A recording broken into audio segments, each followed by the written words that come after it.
Alright, what up y'all? It's Matt's shop. So I got a quick little video and story for y'all here today.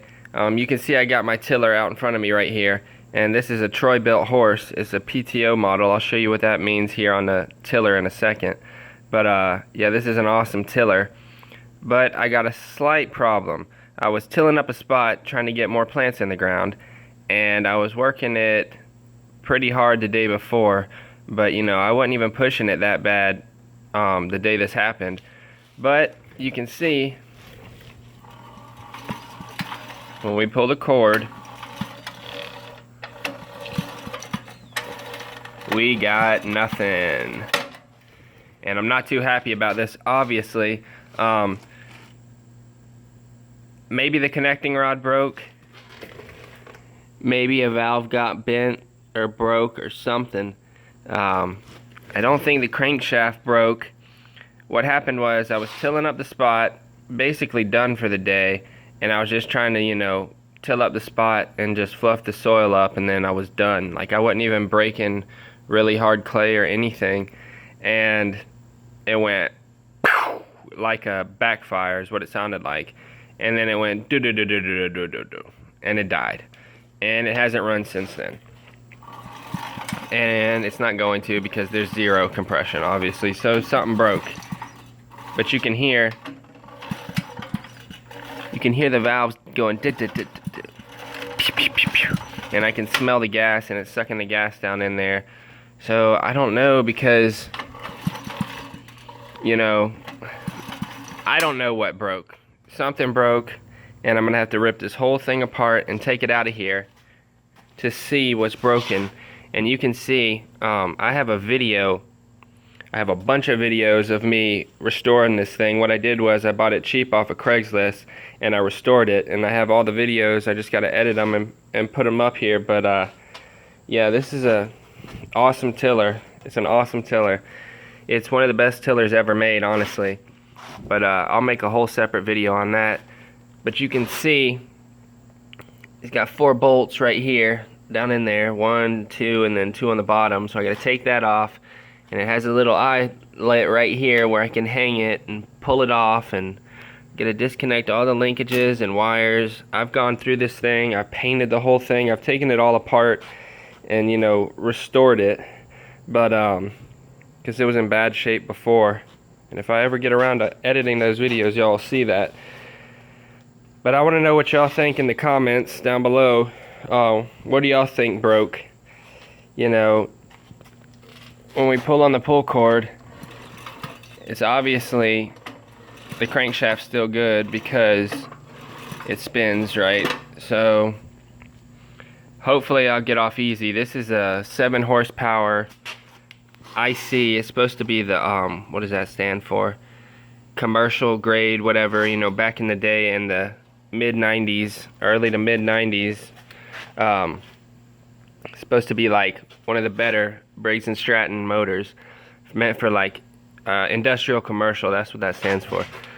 So it's a Briggs and Stratton flathead, so it can't be too complicated. But I'm gonna have to rip it all apart and see what went bad. But you can see this is a PTO model, and it's got the spot to engage the PTO right there, and then it's got this part where the clutch dog is, and then the tiller right here, and this goes on there, and that's the tiller attachment. You can take it off, and you can see my tines are pretty worn too, and obviously it has a bunch of stuff on it because when it stopped working, took it all apart and put it back up here, and I hadn't had time to clean that all up. But I'm getting sidetracked here. So we don't have any compression. I swear I can hear the piston going up and down. I know y'all can hear that. Tin tin tin tin. Tin tin tin tin. So I don't think the connecting rod broke. Maybe a ring broke. Maybe the rings are just worn out. I don't know, because it was a very loud popping noise. You know, it went like a gun, like a shotgun, like a backfire. It was extremely loud, and then it died. So I was like, yeah, it's low on gas, right? So I was like, oh, I just ran out of gas. Put more gas in it. Well, that didn't work. Came back up to the shop and got a spark plug wrench. Took the spark plug out, put my finger over it, and it had 0 compression. So that tells me something's broken. And the process of elimination here,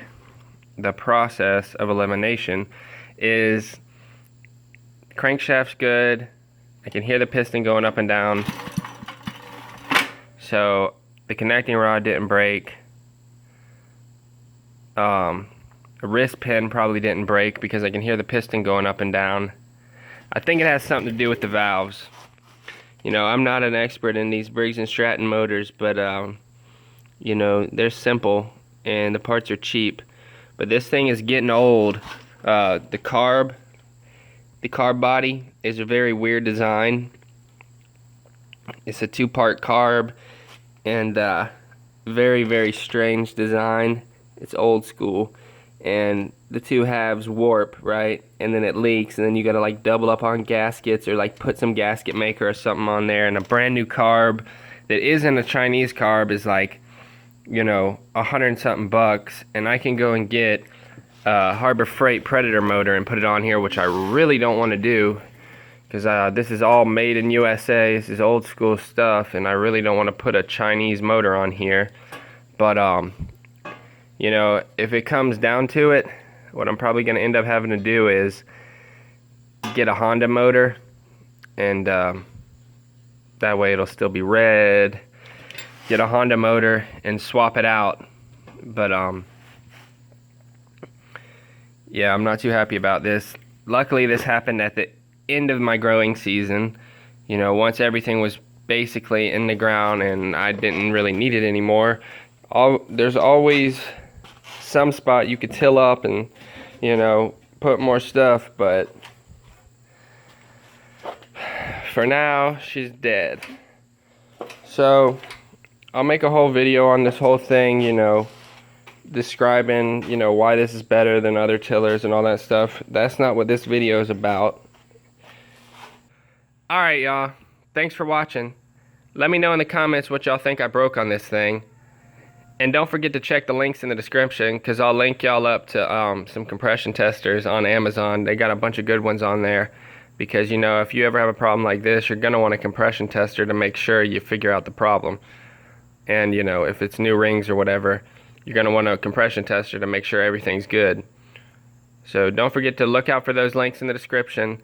And don't forget to like and subscribe while y'all are at it for more small engine repair videos and me fixing this thing and taking it all apart. Later.